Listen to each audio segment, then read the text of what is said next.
नमस्कार। देश में बढ़ते विवाद, लव मैरिज और अरेंज मैरिज दोनों में से कौन सा मैरिज फाड़ रहा है आज के युवाओं का गांड? इसी बात का खुलासा करने के लिए आज हम बुला रहे हैं आप सबके चहेते मिस्टर बेरोजगार। आप इतना मुस्कुरा क्यों रहे हैं? बेरोजगार होना कोई गर्व की बात थोड़ी है। देखिए सर, बेरोजगार जो है हम सिर्फ जॉब के मामला में है, बाकी आपसे भी ज़्यादा टाइट शेड्यूल है मेरा। ऐसा क्या बिजी शेड्यूल है आपको, बताना जरा। हम जो है ना सर, हम बीएमसी है, बीएमसी बेरोजगार महासभा का चीफ।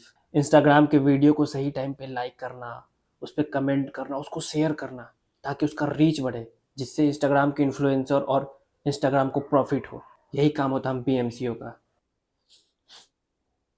छोड़िए छोड़िए छोड़िए छोड़िए, मुद्दे की बात पे आते हैं।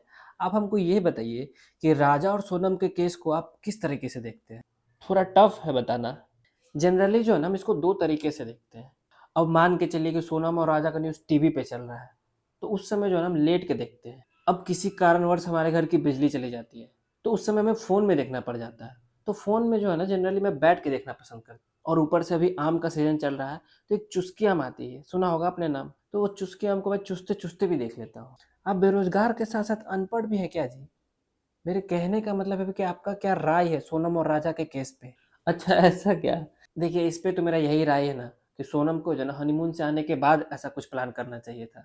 बताइए, पूरा मर्द समाज जो सिर्फ़ एक हनीमून का नाम सुन के उछल उठता था, आज वही मर्द समाज को हनीमून का नाम सुनाते ही उसके पिछवाड़े से इतना पसीना छूटने लग जाता है ना, लगता है किसी ने उसके पिछवाड़े में मोटर फिट कर दिया हो। ये आप कैसा बिना सर के पैर का बात करने लगे हैं? उठाइए ना। हेलो? हैं? क्या बोल रहा है रे? बनेगा रे तू काबिल, बनेगा? तू हमरा सिक्योरिटी देगा रे? हत मार मारेंगे ना कि कूदेगा ज़्यादा टट्टी उतरेगा तुम्हारा कम। रख। क्या हो गया बेरोजगार जी, गुस्सा थूक दीजिए। थू। बताइए ना सर, ये सोनम और राजा के केस के कारण जो दोस्त मेरा आज तक एगो मच्छर नहीं मारा, उस साला हमको कॉल करके कहता है कि तुम्हारे हनीमून पे हम चलेंगे तुमको सिक्योरिटी देने सर। ब्यूटीफुल ब्यूटीफुल, ऐसे दोस्त कहाँ मिलते हैं आजकल, बताइए। ठीक है तब फिर हम भी चलेंगे आपको सिक्योरिटी देने आपके हनीमून पे। हट, खत्म हो जाए एकदम, तुम्हारे साथ हम पॉडकास्ट नहीं करेंगे, हट।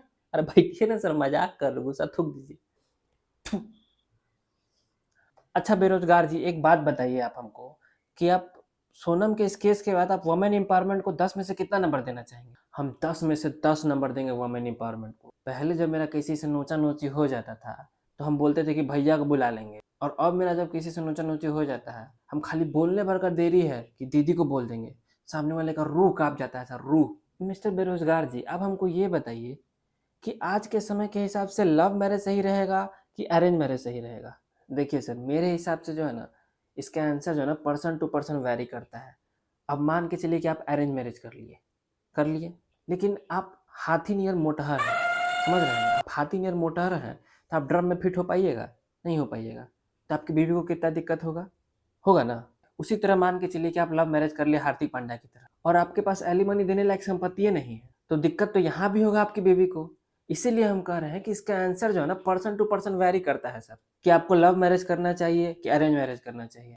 बात तो आप सही कह रहे हैं मिस्टर बेरोजगार जी, आप किस तरह का मैरिज करना पसंद करेंगे? शिट, हमको डर था कि आप हमसे यही सवाल पूछिएगा, आप पूछ दिए। हम कल रात भर यही सोचे कि साला मेरा शरीर ऐसा है कि हम ड्रम में भी फिट हो जाएंगे, अब प्रॉपर्टी इतना है कि हम एलिमनी भी दे देंगे, तो हम दोनों क्राइटेरिया में फिट हो जा रहे हैं। बहुत सोचने के बाद हमको इस दुविधा से निकाला है फॉर्च्यूनर। हम यही सोचे हैं कि जौन पार्टी हमको फॉर्च्यूनर दे दे सर, चाहे हमको लव मैरिज वाला पार्टी फॉर्च्यूनर दे दे, चाहे अरेंज मैरिज वाला पार्टी फॉर्च्यूनर दे दे, हम उधर उस हिसाब से शादी कर लेंगे। तब तो हो गया आपका शादी। आपका विचार सुनने के बाद जो है ना, हमको अपना इंटरव्यू का जॉब छोड़ने का मन कर रहा है, लेकिन क्या करें, बीवी का मार का जो डर है ना, उसके कारण हम छोड़ नहीं पा रहे हैं। आपका शक्लें देख के लग रहा है कि बिना कुटाए जो है ना सर, आप कोई भी काम ढंग से नहीं कर सकते। आपका शक्लें देख के लग रहा है। बस बस, ज़्यादा पर्सनल मत जाइए। अच्छा, एक आखिरी सवाल हमारे व्यूअर्स लोग की तरफ, कि सोनम और राजा जैसे केस से बचने के लिए व्यूअर्स को क्या करना पड़ेगा? देखिए, सबसे पहले तो आपको डरना नहीं है। शादी होने से पहले आपको एक राखी खरीद लेना है, और शादी होते ही जो है ना अपनी बीवी के कलाई पे राखी बाँध देना है, और राखी बाँधते ही आपको गाना गाना है, बीवी मेरे आशिक के चक्कर में मुझको मत निपटाना, बीवी मेरे आशिक के चक्कर में मुझको मत निपटाना, बीवी मेरे राखी के बंधन को निभाना। बस इतना ही करना है आपको। लड़कियाँ छोड़ देती है यार, बहुत काइंड और सॉफ्ट हार्टेड होती है सर वो। बस इतना ही आपको करना है, वो छोड़ देंगी। So that's it for today guys. Video अच्छा लगे तो लाइक कीजिएगा, शेयर कीजिएगा और अपने फेवरेट पार्ट को कमेंट भी कीजिएगा और इस चैनल को सब्सक्राइब भी कीजिएगा। मिलते हैं अपने नेक्स्ट फेक कास्ट पे। तब तक के लिए बाय।